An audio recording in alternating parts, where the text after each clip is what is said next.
Minha nora esqueceu de desligar o telefone. Ouvi cada palavra. Minha sogra é um fardo. Fiquei em silêncio. Recuperei meus 4.800.000 reais.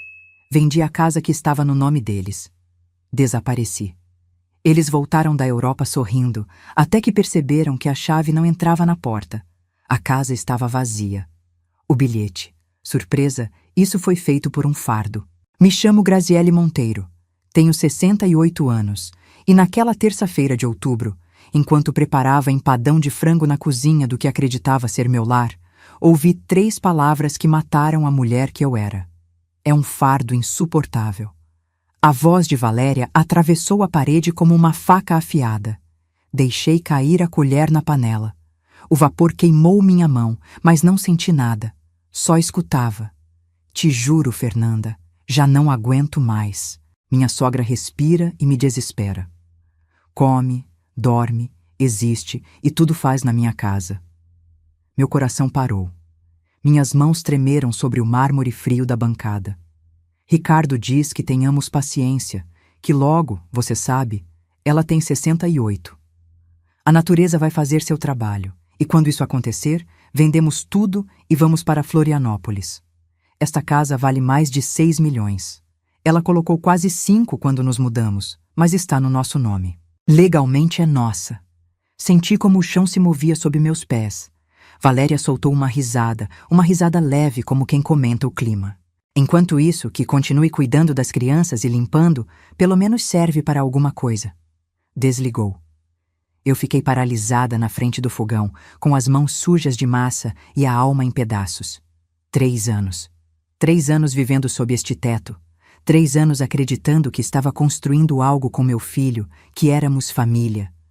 Mas eu não era família. Era um investimento. Um investimento que estava demorando demais para morrer. Respirei fundo. O cheiro de cheiro verde e pimenta enchia a cozinha. Mas eu já não estava lá. Algo dentro de mim se rompeu. Algo que nunca voltaria a ser igual, porque naquele momento entendi uma verdade brutal. Meu filho Ricardo, o menino que amamentei, que cuidei quando teve pneumonia aos 7 anos, que abracei em cada derrota. Esse homem já não existia, ou talvez nunca existiu como eu acreditava. Apaguei o fogão, cobri a panela, tirei o avental bordado que minha mãe me presenteou há 40 anos, e no silêncio daquela cozinha, tomei a decisão mais importante da minha vida. Não ia esperar que a natureza fizesse seu trabalho. Ia desaparecer, mas não da forma que eles esperavam. Subi para meu quarto, o menor da casa, claro, e fechei a porta com tranca. Peguei meu celular com mãos trêmulas e disquei um número que não usava há meses. Doutor Estevão, sou Graziele Monteiro. Preciso vê-lo amanhã cedo. É urgente. Trata-se da minha casa. Bem, do que acreditei que era minha casa. Minha voz soava estranha, firme. Quase não a reconhecia. Naquela noite, Ricardo e Valéria voltaram de jantar fora. Vinham rindo. Ele trazia uma caixa de confeitaria francesa para ela, obviamente. Me viram na sala tricotando um chale de lã cinza. Já jantou, mãe? Perguntou Ricardo sem me olhar realmente. Sim, meu filho. Bom apetite. Valéria nem sequer virou. Subiu direto para seu quarto grudada no telefone. Ricardo sentou na minha frente um momento, devorou 2 fatias de bolo, checou o celular e bocejou. Vou dormir. Amanhã tenho reunião cedo. Que descanse, filho. Me deu um beijo na testa, mecânico, frio. Quando ouvi a porta dele fechar, parei de tricotar e na escuridão daquela sala sorri, porque eles não sabiam ainda, mas o jogo acabava de mudar e desta vez as regras eram minhas. Mas antes de continuar, verifique se você já está inscrito no canal e conte nos comentários de qual cidade ou país você está assistindo. Adoramos saber até onde nossas histórias chegam. Na manhã seguinte, acordei às 5. Não porque tivesse que fazer, mas porque há 3 anos fazia isso. Valéria esperava seu café às 6 em ponto. As crianças acordavam às 6:30 e eu, como boa carga, deveria estar pronta para servir. Mas aquela manhã, enquanto moía o café e esquentava o leite, minha mente estava em outro lugar completamente diferente. Recordava com uma clareza que doía. Tudo começou há 3 anos quando enviuvei. Fabrício, meu esposo durante 42 anos, morreu de infarto enquanto podava as primaveras do nosso jardim. Caiu entre as flores roxas que tanto amava. Fui eu quem o encontrou. Ainda tinha a tesoura na mão. Os meses seguintes foram um inferno. O apartamento nos jardins parecia enorme e vazio. Cada canto gritava sua ausência. A xícara de café que já não enchia, o jornal que ninguém lia no café da manhã, o cheiro da sua colônia que desaparecia dos travesseiros. Ricardo vinha me visitar toda semana. Preocupado, dizia: "Você não pode ficar sozinha, mãe. Este apartamento é grande demais para você." Valéria sempre o acompanhava, sorridente, perfeita, com seu cabelo castanho sempre impecável e unhas recém-feitas. "Graziele, você deveria considerar se mudar conosco", sugeriu um dia segurando minha mão. "Você tem 2 netos lindos que te adoram e nós precisamos de mais espaço. Poderíamos comprar uma casa maior juntos." Juntos. Essa palavra soou como música nos meus ouvidos quebrados. "Pense nisso, mãe", insistiu Ricardo. "Você vende seu apartamento. Nós colocamos o que temos economizado e compramos algo bonito. Uma casa de verdade, com jardim para as crianças, com espaço para todos. Eu não queria ficar sozinha. Não queria continuar acordando naquele silêncio que estava me matando lentamente. Então aceitei. Vendi o apartamento nos jardins por 4.800.000 reais. Era meu patrimônio, o fruto de décadas de trabalho de Fabrício como engenheiro e meu como professora primária. Cada real representava anos de esforço, de sacrifício, de sonhos realizados. Ricardo encontrou a casa perfeita na Vila Madalena. Colonial, 3 andares, 6 quartos, jardim com jacarandás, custava 6.200.000 reais. Nós colocamos o resto, mãe, e ficamos como proprietários, Valéria e eu, por questões legais. É mais simples para os impostos, para trâmites futuros, mas é de todos. Óbvio, óbvio. Assinei os papéis sem advogado. Confiei. Porque era meu filho. Porque depois de 42 anos de casamento, eu acreditava na palavra, na família, no sangue. Me mudei numa quinta-feira de março. Trouxe meus móveis, minhas fotografias, minhas lembranças. Valéria me designou o quarto do 3º andar, o menor, o que dava para a caixa d'água e tinha mofo em um canto. "É mais privado para você, Graziele. Terá seu espaço." Os primeiros meses foram toleráveis. Eu cozinhava, ajudava com Gabriel e Sofia, meus netos de 6 e 4 anos, limpava, organizava. Mas pouco a pouco os sorrisos foram se convertendo em ordens. "Graziele, as crianças têm escola cedo. Pode preparar o café da manhã?" "Graziele, tenho reunião. Fica com a Sofia? Ela está com febre." "Graziele, hoje vem minha mãe almoçar. Faz aquela feijoada que ela gosta." Ricardo trabalhava 12 horas por dia. Valéria saía com amigas, ia à academia, fazia pilates. Eu ficava. Sempre ficava. Um dia pedi para usar a sala para receber minhas amigas do clube de leitura. Valéria franziu a testa. "É que tenho tapete novo, Graziele. Prefiro que não traga visitas. Você sabe como são as pessoas mais velhas. Derramam coisas. Pessoas mais velhas, como se ela tivesse 80 e eu fosse sua empregada." Outra vez quis colocar minhas fotografias na estante da sala. Fotos de Fabrício, de Ricardo criança, de nossas viagens. "Não combinam com a decoração, sogra. Melhor deixá-las no seu quarto. Meu quarto. Nunca nossa casa. Sempre meu quarto." No meu aniversário de 67 anos, Valéria organizou um jantar. Convidou sua família, suas amigas. Ricardo chegou tarde do trabalho. Não houve bolo para mim. Esqueci de comprar, Graziele. Desculpa. 2 semanas depois, Valéria fez 38. Ricardo presenteou uma bolsa Chanel que custou 35.000 reais. Houve bolo de 3 andares. Músicos, champanhe moët. Eu assei biscoitos de nozes para os convidados. Ninguém me agradeceu. Mas eu guardava tudo. Cada transferência bancária, cada mensagem, cada e-mail, onde Ricardo prometia que a casa seria nossa. Guardava numa pasta amarela escondida sob meu colchão. A pasta que Ricardo acreditava que eu tinha perdido. Porque Fabrício sempre dizia: a confiança é linda, mas os papéis são sagrados. Dr. Estevão Ramos tinha 74 anos e um escritório que cheirava a livros velhos e café forte. Havia sido o melhor amigo de Fabrício durante 30 anos, advogado especialista em direito de família e patrimonial. Quando entrei em seu escritório naquela manhã de quarta-feira, ele deixou os óculos sobre a mesa e me olhou com aqueles olhos cinzas que sempre viam mais do que se dizia.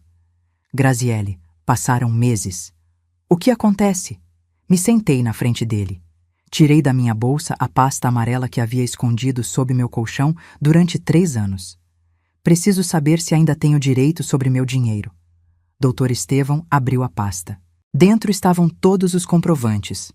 O contrato de venda do meu apartamento, as transferências bancárias em nome de Ricardo por R$ 4.800.000, os e-mails onde ele me prometia que a casa seria de todos, as mensagens de WhatsApp onde confirmava que minha contribuição era a base de tudo. Dr. Estevão leu em silêncio durante 20 minutos.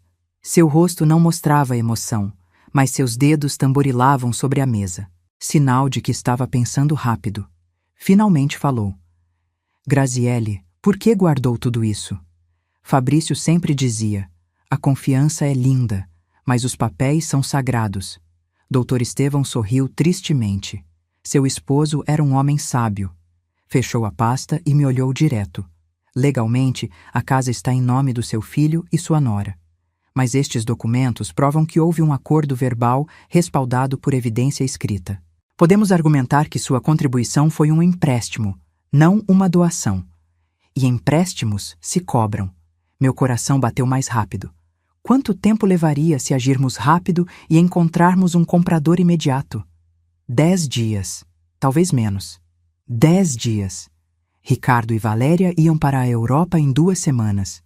Estariam fora 3 semanas. Faça, disse sem tremer. Dr. Estevão se recostou na cadeira. Graziele, tem certeza? É seu filho. Precisamente por isso preciso fazer. Porque ainda o amo o suficiente para ensinar que sua mãe não é um objeto descartável. Além disso, continuou Dr. Estevão, a casa tem dívidas de IPTU por R$ 47.000. Ricardo nunca pagou. Também há uma multa de água por 8.000. Isso nos dá mais pressão legal. Além disso, fez uma pausa. Encontrei um comprador. Um cliente meu que busca exatamente essa região. Está disposto a pagar R$ 6.200.000 em dinheiro. Fechamento imediato. Quando? Podemos iniciar o processo legal amanhã. Com os documentos que você tem, podemos forçar a venda para recuperar seu investimento mais juros. A lei está do seu lado. No domingo, durante o café da manhã, Valéria entrou na cozinha com seu tablet na mão e aquele sorriso que eu já conhecia bem demais. O sorriso de quem está prestes a conseguir o que quer. Graziele, temos notícias emocionantes, disse mostrando a tela. Passagens de avião. São Paulo, Paris, Barcelona, Roma. Vamos 3 semanas para a Europa. Ricardo e eu. Precisamos nos reconectar como casal. Ricardo entrou atrás dela ajeitando a gravata. Nem sequer me olhou. Saímos dia 8 de novembro, mãe. Voltamos dia 1º de dezembro. 3 semanas? Perguntei, embora já soubesse a resposta. Sim, é nosso aniversário de 10 anos. Merecemos. As crianças ficam com você. Obviamente, Gabriel tem natação terças e quintas. Sofia vai ao dentista dia 15. Deixei tudo anotado na geladeira. Naquela tarde, enquanto as crianças dormiam, ouvi outra conversa. Desta vez intencional. Fiquei no corredor enquanto Valéria falava ao telefone com sua irmã Monique. Te digo que já me tem farta. A velha se acha dona. Outro dia quis opinar sobre como educo meus filhos. Tive que lembrar quem paga as mensalidades aqui. Silêncio. Óbvio que não pode ir embora. Para onde iria? Não tem nada. A casa é nossa. Sua aposentadoria é miserável. Depende totalmente de nós. Outra pausa. Ricardo diz que quando ela não estiver mais, vendemos tudo e nos mudamos para Florianópolis. Já até vimos apartamentos de frente para o mar. Custam uns 7 milhões, mas com o que tirarmos desta casa e o que ela deixar, nos alcança perfeitamente. Me apoiei na parede. As pernas tremiam. Sim, sei que parece feio, mas é a realidade. Investimos o dinheiro dela e agora é nosso. Assim funcionam as coisas. Ela já viveu sua vida. Nós apenas começamos. Desligou. Desci as escadas em silêncio. Cheguei ao meu quarto do terceiro andar, fechei a porta, sentei no chão com as costas na parede e pela primeira vez em 3 anos chorei. Chorei pela mãe que fui, pelas noites em claro quando Ricardo teve catapora, pelos uniformes que cosia à mão porque não tínhamos dinheiro, pelas marmitas que preparei durante 12 anos de escola, pelos abraços que dei quando ele foi mal em matemática, pela bolsa universitária que paguei vendendo empadões no mercado. Mas quando terminei de chorar, me levantei, lavei o rosto, penteei meu cabelo, coloquei meu suéter de lã cinza que Fabrício me presenteou em nosso 35º aniversário e disquei o número de Dr. Estevão. Proceda com tudo. Quero que a casa seja vendida antes que voltem da Europa. Quero que quando colocarem a chave naquela fechadura, ela não entre. Quero que saibam o que se sente perder tudo em 1 segundo. Dr. Estevão chegou à casa no dia seguinte. Tocou a campainha como se fosse um vendedor qualquer. Era quinta-feira pela manhã. Ricardo estava no trabalho. Valéria tinha saído com suas amigas para tomar café. Só estávamos as crianças e eu.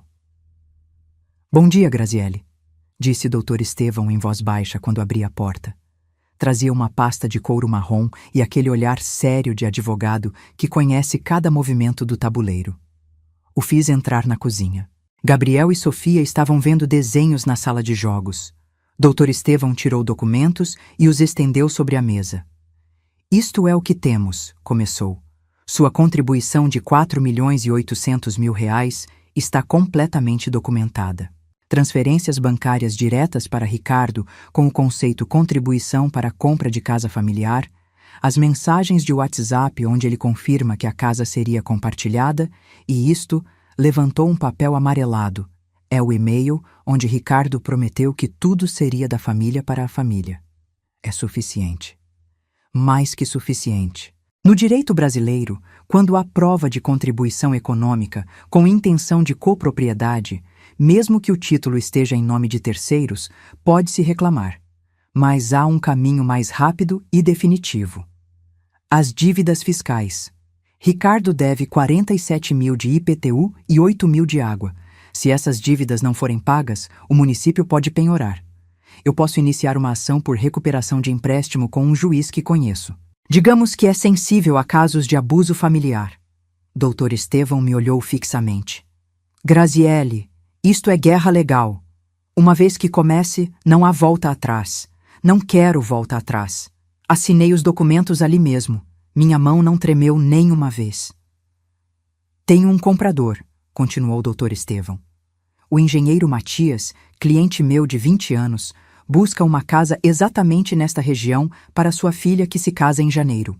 Oferece 6.200.000 reais, pagamento imediato, fechamento em 7 dias. 7 dias. Se agirmos já, apresentamos a ação amanhã, sexta-feira. O juizado emite ordem provisória na segunda. Para quarta-feira, com as dívidas fiscais como pressão, podemos forçar a liquidação. Você recupera seu investimento mais juros legais a 3% ao ano. São 3 anos, aproximadamente 430.000 adicionais. Fiz os cálculos mentais. 4.800.000 mais 430.000. Um total de 5.230.000 reais. Quando o Dr. Estevão se foi, fiquei sozinha na cozinha. Olhei ao redor. Esta casa que acreditei minha. Estes azulejos que eu escolhi. Aquela bancada de granito onde amassava massa para empadão. O jardim onde plantei hortelã e alecrim. Não senti nostalgia. Senti alívio. Na segunda-feira chegou a ordem provisória do juizado. Dr. Estevão me ligou às 10 da manhã. Já está. O juiz ordenou o congelamento preventivo da propriedade. Ricardo e Valéria receberão a notificação, mas estarão no ar rumo a Paris. Na terça-feira, Valéria arrumou malas enormes, 6 peças. Ricardo revisava documentos de viagem, passaportes, reservas. Eu preparei sanduíches para comerem no aeroporto. Graziele, de verdade. Cuida bem das crianças, disse Valéria, retocando a maquiagem na frente do espelho da entrada. E não convide ninguém para a casa. Você sabe que não gosto de gente estranha. Saíram num Uber preto às 4 da tarde. Voo às 8. Os vi se afastar pela janela. Gabriel e Sofia acenavam da porta. Eu também acenei. Quando o carro desapareceu na esquina, fechei a porta. Respirei fundo e então disquei o número de Dr. Estevão. Já foram. Proceda com tudo. Na sexta-feira se assinou a venda. Eu estava lá no cartório junto a Dr. Estevão. O engenheiro Matias assinou. Eu assinei como credora do empréstimo. O tabelião certificou tudo. Transferência bancária imediata. 5.230.000 reais depositados na minha conta nova que abri uma semana antes. Olhei o saldo na tela do banco. 5.230.000 reais. Meu dinheiro, meu trabalho, minha vida. Naquela noite liguei para minha irmã Hortência em Campinas. Hortência tinha 71 anos. Vivia com seu esposo Maurício. Sempre havíamos sido unidas. Preciso pedir algo importante. Pode vir a São Paulo este fim de semana? É urgente. Hortência chegou no domingo à tarde. Trazia sua mala pequena e aquele olhar que conhecia desde crianças. O olhar que dizia, vamos resolver isto, seja o que for. Contei tudo, cada palavra, a conversa telefônica. Os anos de humilhação, o plano legal, a venda da casa. E as crianças? Por isso te liguei. Gabriel e Sofia não têm culpa de nada. São inocentes, mas também não posso ficar cuidando deles depois de desaparecer. Preciso de alguém de confiança. Hortência, preciso que você os cuide estas 2 semanas que faltam. Eu pagarei todas suas despesas. Te darei 40.000 reais para comida, transporte, o que precisar. Mas preciso que esteja aqui com eles até que Ricardo e Valéria voltem. Minha irmã apertou minha mão. E você? Eu vou embora amanhã. Já encontrei um apartamento na Vila Madalena, mobiliado, bonito, com varanda e vista para as árvores. Ali começarei minha nova vida. Na segunda pela manhã, enquanto Hortência preparava o café para as crianças, arrumei o último. Minhas 3 malas estavam prontas no meu quarto. Dr. Estevão havia enviado um caminhão de mudanças discreto. Chegou às 9.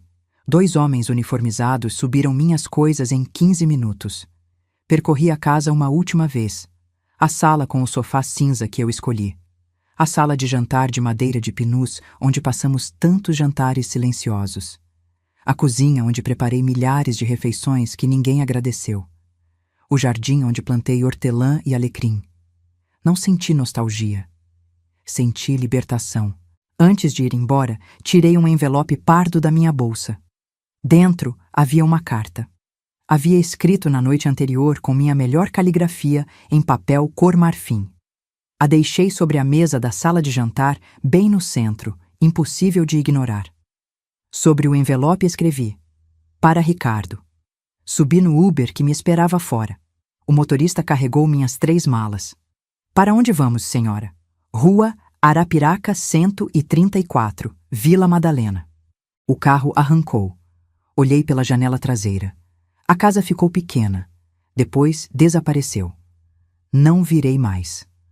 Os 13 dias que se seguiram foram os mais estranhos da minha vida.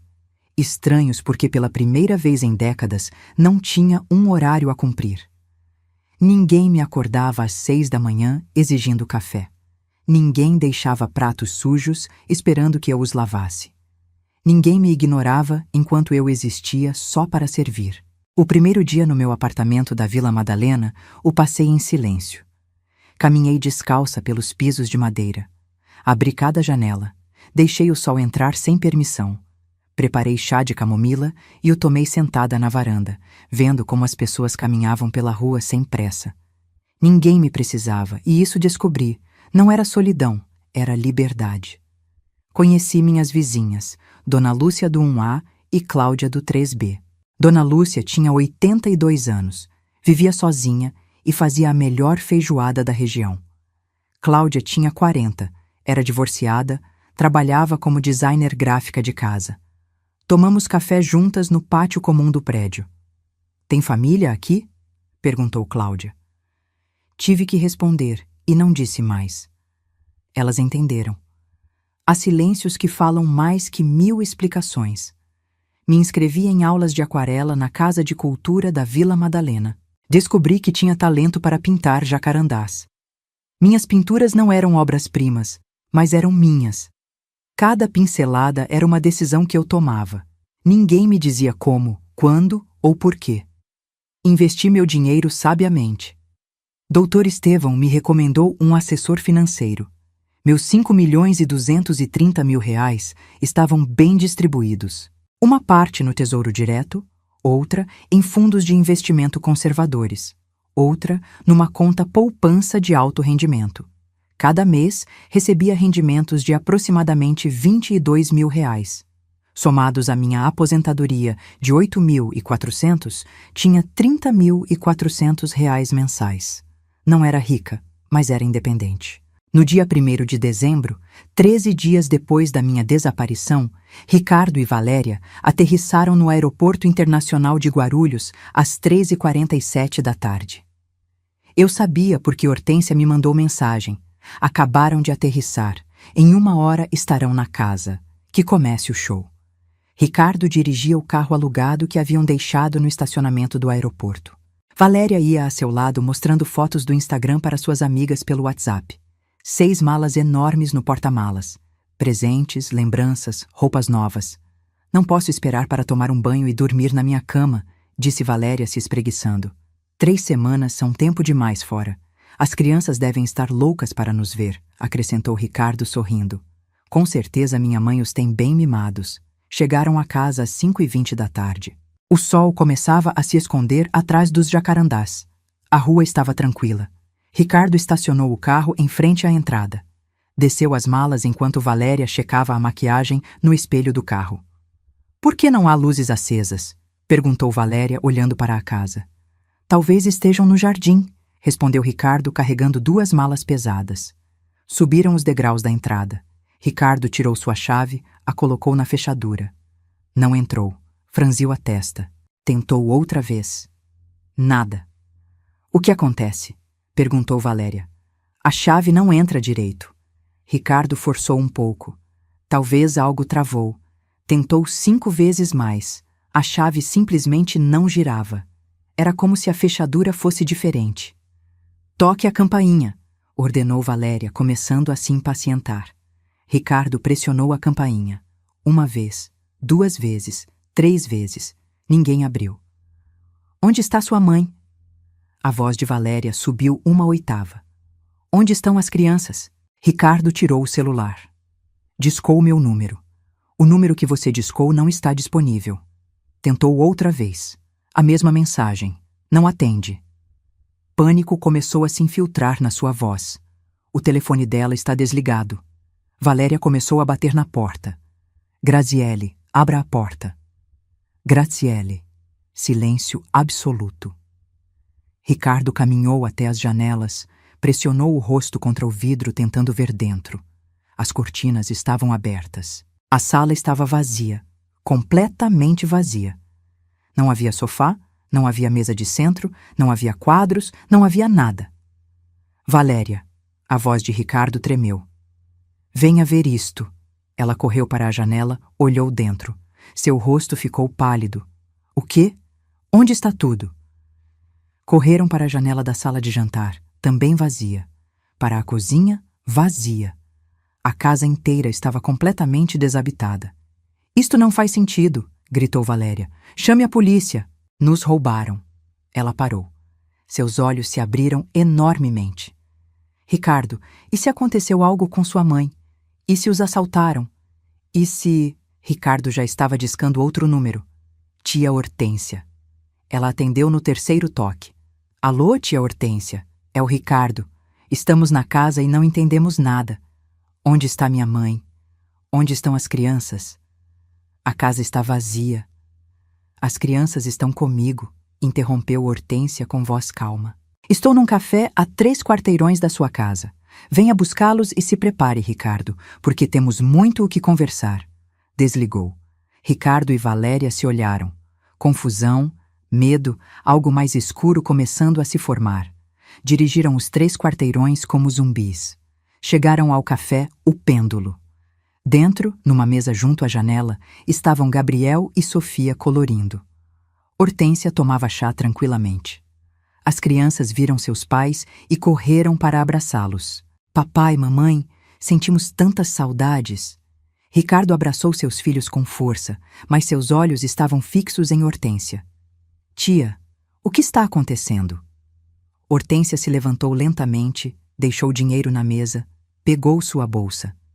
Vamos para a casa. É hora de vocês saberem a verdade. Voltaram os 5 para a casa. Hortência tirou uma chave da sua bolsa, uma chave nova que o engenheiro Matias lhe havia dado por instruções de Dr. Estevão. De onde tirou essa chave?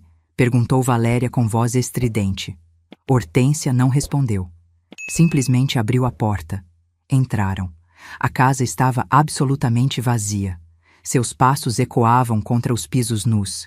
Não havia cortinas, não havia móveis, não havia vida.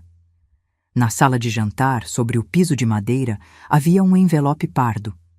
Ricardo o viu, caminhou até ele como hipnotizado, o levantou com mãos trêmulas. Para Ricardo, a letra de sua mãe. Inconfundível. Abriu o envelope, tirou a carta, começou a ler em voz alta. Filho, quando ler esta carta, já não estarei aqui. Não busque explicações em outras pessoas. A resposta está no seu próprio coração. Há 3 anos te dei 4.800.000 reais porque acreditei que estávamos construindo um lar juntos. Mas você construiu uma prisão onde eu era a empregada invisível. Ouvi sua esposa dizer que sou um fardo. Ouvi seus planos para quando eu morresse. E o mais doloroso, ouvi você se calar. Seu silêncio foi pior que as palavras dela. Esta casa acaba de ser vendida. Recuperei o que era meu por direito e por lei. Os documentos legais estão com meu advogado, o Dr. Estevão Ramos. Ele explicará tudo. Não procurei você para me despedir porque já não reconheço o homem em quem se converteu. O menino que criei teria me defendido. O menino que abracei quando tinha medo não teria me deixado sozinha numa mesa de aniversário sem bolo. Não te odeio, Ricardo, mas também não posso continuar te amando desde a humilhação. Seus filhos ficam aos cuidados da sua tia Hortência até que retornem. Ela sabe tudo e, acredite, a família também. Espero que as fotografias de Paris tenham valido mais que os anos que sua mãe investiu em te amar. Cuide-se e aprenda a cuidar do que importa antes que desapareça. Sua mãe, Graziele Monteiro. Post-scriptum. Os fardos não pesam onde não são queridos. Isto foi feito por uma mulher livre. Com cada palavra seu rosto se decompunha mais. Valéria lia por cima do seu ombro. Sua expressão passou de confusão a choque, a horror absoluto. Quando Ricardo terminou de ler, deixou cair a carta. Não, isto não pode ser real. É completamente real, disse Hortência com voz firme. Sua mãe vendeu a casa, recuperou seu investimento e foi embora. E sabe por quê? Porque vocês a trataram como lixo durante 3 anos. Ela não podia vender a casa, gritou Valéria. A casa está no nosso nome. Isto é ilegal. É completamente legal, respondeu Hortência. Graziele contribuiu com 4.800.000 reais. Tem todas as transferências bancárias, todas as mensagens onde Ricardo prometeu que a casa seria familiar. Um juiz determinou que ela tinha direito a recuperar seu empréstimo. A casa foi vendida. Acabou. Ricardo se deixou cair no chão. Literalmente, suas pernas não o sustentaram mais. Onde está minha mãe? Não sei. E mesmo que soubesse, não te diria. Hortência cruzou os braços. Sabe o que ela me disse quando me ligou há 2 semanas? Me disse que ouviu sua esposa chamá-la de fardo insuportável, que ouviu seus planos para quando ela morresse e o pior de tudo, Ricardo, que ouviu você se calar. Ricardo levantou a vista, lágrimas corriam pelo seu rosto. Eu não sabia que ela tinha ouvido. Então é verdade? Hortência deu um passo para a frente. É verdade que planejavam vender a casa quando ela morresse? Que só esperavam que a natureza fizesse seu trabalho? Silêncio. Valéria cobriu o rosto com as mãos. Ricardo não conseguia olhar sua tia nos olhos. Meu Deus! Os dias seguintes foram um terremoto silencioso que sacudiu toda a família. Hortência não guardou silêncio. Não era seu estilo. Ligou para cada tio, cada primo, cada conhecido da família Monteiro. Contou tudo, cada detalhe, cada humilhação, cada palavra cruel que Valéria havia dito e que Ricardo havia permitido. 3 dias depois do retorno, Ricardo recebeu uma ligação de seu tio Juliano, irmão de Fabrício. É verdade o que diz Hortência? É verdade que sua mãe vendeu a casa porque vocês a tratavam como empregada? Ricardo tentou explicar, justificar, suavizar. Mas tio Juliano o interrompeu com voz de aço. Seu pai estaria envergonhado de você. Graziele foi a melhor esposa, a melhor mãe, e você pagou assim. Não me ligue novamente até que conserte o que quebrou. Desligou. A prima Verônica, que sempre foi próxima a mim, publicou no grupo familiar do WhatsApp. Acabei de falar com a tia Graziele. Está bem, está feliz e está exatamente onde merece estar, longe de quem não soube valorizá-la. Ricardo, Valéria, deveriam sentir vergonha. Valéria leu a mensagem e jogou o celular contra a parede. A tela quebrou em 1000 pedaços. Os pais de Valéria, seu Armando e Dona Patrícia, também se inteiraram. Seu Armando ligou para Ricardo. Está me dizendo que sua mãe contribuiu com quase 5 milhões e vocês a trataram como empregada doméstica? E que Valéria falava mal dela por telefone? Sogro, eu não sabia que minha mãe tinha ouvido. Isso não é o ponto, gritou seu Armando. O ponto é que faziam. Minha filha se comportou de maneira vergonhosa e você permitiu. Não me espanta que sua mãe tenha ido embora. Dona Patrícia foi pior. Chegou ao apartamento alugado, onde agora viviam Ricardo e Valéria. Um lugar pequeno, feio, numa região perigosa, que era o único que puderam pagar com o pouco que lhes restava. E confrontou sua filha cara a cara. Como pôde, Valéria? Como pôde ser tão ingrata? Aquela mulher abriu seu lar, cuidou de seus filhos e você a chamava de fardo. Valéria chorava. Não pensei que ela fosse ouvir. Eu só estava me desabafando. Se desabafando. Dona Patrícia a esbofeteou. Uma bofetada seca que ressoou no pequeno apartamento. Não te criei para ser cruel. Não te criei para usar as pessoas. Me dá nojo. Saiu sem olhar para trás. Valéria se trancou no banheiro e chorou durante 2 horas. Ricardo, enquanto isso, estava destruído. Não dormia. Mal comia. Acordava no meio da noite com ataques de pânico. No trabalho, seu desempenho caiu. Seu chefe o chamou em seu escritório. Ricardo, preciso que se concentre. Temos 3 projetos atrasados por sua culpa. Sinto muito, senhor. É que estou passando por um momento difícil. Todos passamos por momentos difíceis, mas o trabalho é o trabalho. Se não pode lidar, talvez precise tirar um tempo. Ricardo tentou me contatar 7 vezes nesses 6 meses. 3 cartas escritas à mão que Dr. Estevão me entregou. Li todas. Em cada uma, Ricardo se desculpava, chorava com palavras, me dizia quanto sentia minha falta, quanto se arrependia. Na última carta me contou que havia se separado de Valéria. Mãe, finalmente vi quem ela era realmente. Vi seu veneno. Vi como me manipulou durante anos. Não é justificativa para o que fiz, mas precisa saber que acordei. Tarde, mas acordei. Também me contou que venderam o carro, que estava indo à terapia, que Gabriel perguntava por mim todas as noites. Sofia desenhou um retrato seu na escola.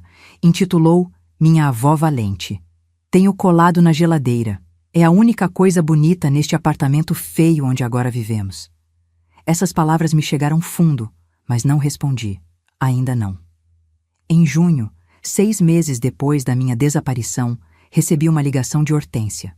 Graziele, precisa saber algo. Ricardo está diferente. Vem me ver toda semana, traz as crianças, limpa minha casa sem que eu peça, me ajuda com as compras e fala de você o tempo todo. O que diz? Que foi um idiota, que perdeu a pessoa mais importante da sua vida, que daria qualquer coisa por uma oportunidade de demonstrar que mudou. Suspirei. As pessoas não mudam, Hortência. Não, não mudam, mas podem crescer.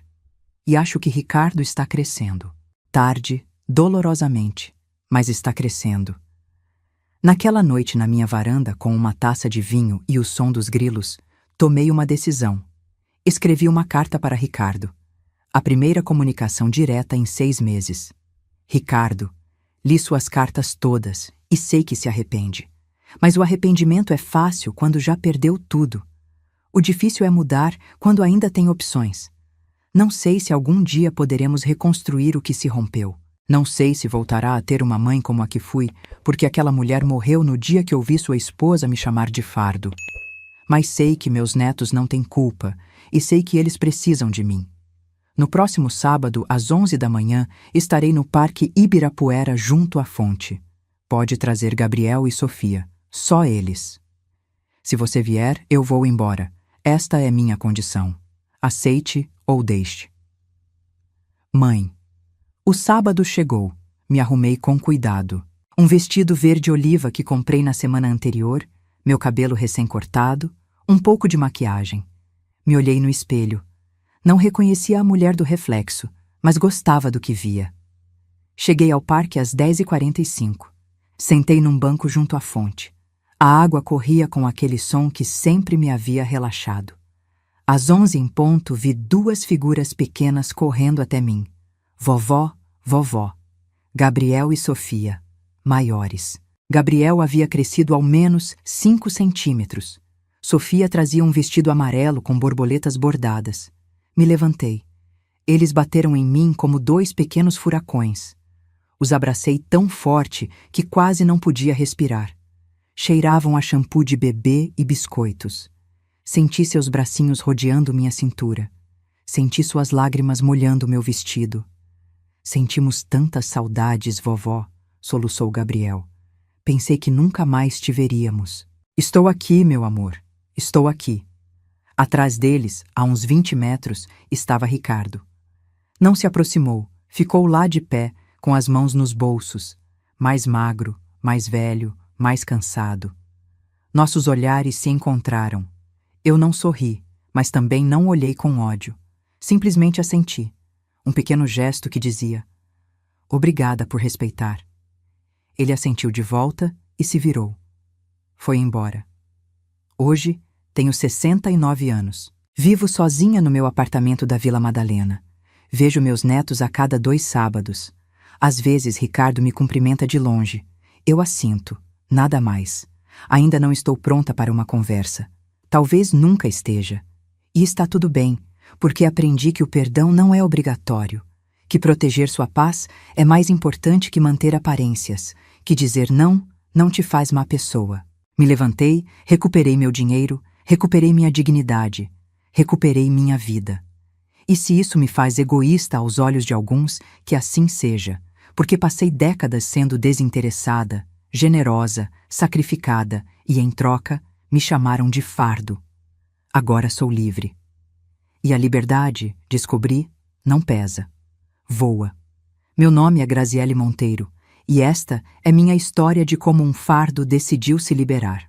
Porque a verdadeira riqueza não está nas casas que você possui, está na dignidade que não permite que lhe tirem. Se você gostou dessa história, responda nos comentários.